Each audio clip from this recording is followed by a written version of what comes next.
Good evening, everyone. My name is Aravindan. I was a 2016 fellow, and I currently work with Chennai team as a development associate. And 2016, yeah.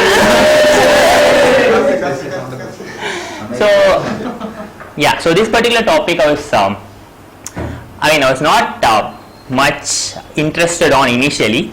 Then I thought I'll give it as a topic in the fellow Darbar to learn more. And one thing about India is like it's a very vast country. It has a lot of history behind it. So, and at the same time, I at some point I feel like being to different states and understanding different students, right? So we are learning the similar things. So I thought like what's the story, what's the big thing behind all these things, right? So that's made me explore this particular topic, and starting with a quote.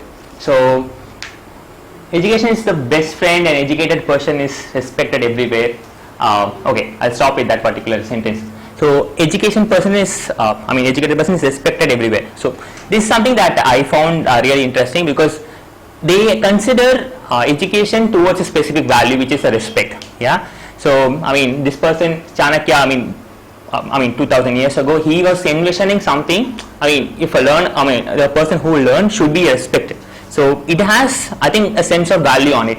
By the time when it started, right? So the early history is this. So the first set of learnings that happened from the knowledge transfer that happened was through Gurukula, and it's a purely residential learning with a lot of restrictions. Like when someone is has to enter into Brahmacharya, that means like you will be disconnected from the entire world. You have to build a great sort of bonding with your teacher. You have to work for them. You have to cook food for them.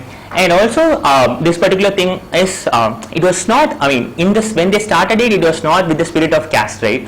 So every caste people learned something that based on their whatever that their father learned, they will also learn based on their requirements, as in like the Brahmanas, Vaishyas, Sudras, and the Kshatriyas. So there was this difference, but it was not with the spirit of differentiating people. So it was with the spirit of learning different things. So we build a holistic community around. But over time it was changed, yeah. And so education by the time was it was used as a method to attain moksha or enlightenment. So they want people who learn to the end goal is like attaining moksha. And there was two very popular institutions. I think there was also a lot more, Nalanda and Takshila. So they started I think Takshila is in Pakistan right now. But these institutions started attracting students across the world.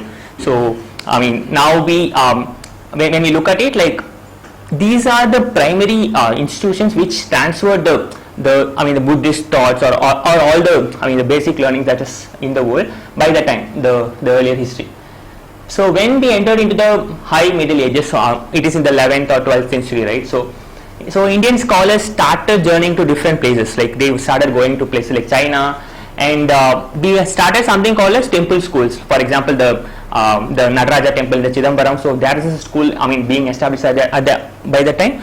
But this was also the time where there's a lot of invasions, and the entire model that we built, right? So it got broken down, and we started getting different things coming together, and this is the result. So there was a lot of Islamic invasion by that time, and but it was very different for me to know, like they actually they actually have a very good model of holistic education. They include science and humanities. Their rulers, right, Akbar actually he was more inclusive. Like he also wanted people to learn about Sanskrit. So he also wanted people to learn about their own religions, right, behind despite all these things. And these are the school names, right, Maktabs and Madrasas. So they are the schools and the colleges of the Islamic time. So this is in the 14th and 15th century. And then comes the colonial era, where we actually got into the French and the British, right, two major people. So the first set of European colleges started establishing in India through this St. Paul's College in Goa, which is primarily founded by these Jesuits. And by the time in 1600s, right, so this particular college had 3,000 people studying on that particular institution. And then this person, then this interesting person came to India. So Thomas Macaulay, when the British actually started invading in the 18th century, they wanted to really know what does the Indians need, right? So they went to this person, Macaulay, and he is one of the very intelligent persons. So he has an IQ of 180 to 190 by that time, and he can learn any languages in a period of 10 to 15 days. So they went to him and they asked him like, okay, tell me, we want you to go to India, we want you to understand the needs of the Indians and come and let us know like what do the education that we give it to them.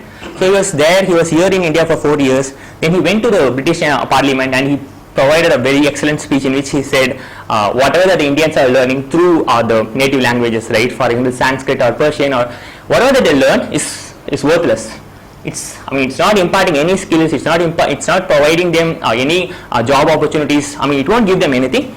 So we will provide them an utilitarian education through by teaching them English. Basically that's when the English Education Act 1835 came into picture, and they were like, we'll scrap everything, we'll close everything, we'll start give you a mass education which is based on English, and we want you to learn literacy. Yeah, and this was with the spirit of bridging the gap between the Indians and the British people.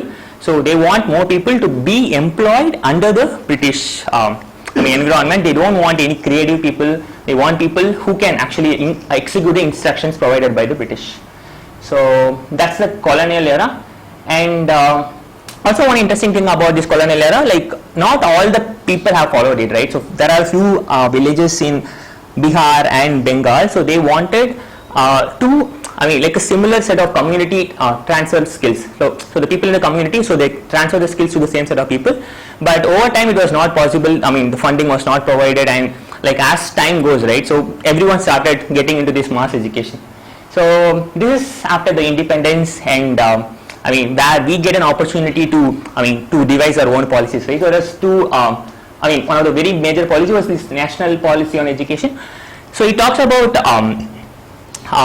like having a tri-language model. So in most of the states we'll have these 3 languages as a form of education, and in 1968 when Indira Gandhi was executing it, so that was the spirit of it, and they wanted education to reach to a lot more people. So it was more about scale, and it's not into the depth of education, it's like we want to reach more and more people. And in 1986 they started building the policy more towards helping the scheduled castes and scheduled tribes and all these different castes, so let them learn. So the education should go to everyone. So that's the idea of it. And 1992 there's a lot of colleges coming up, so they started the idea of entrance examinations.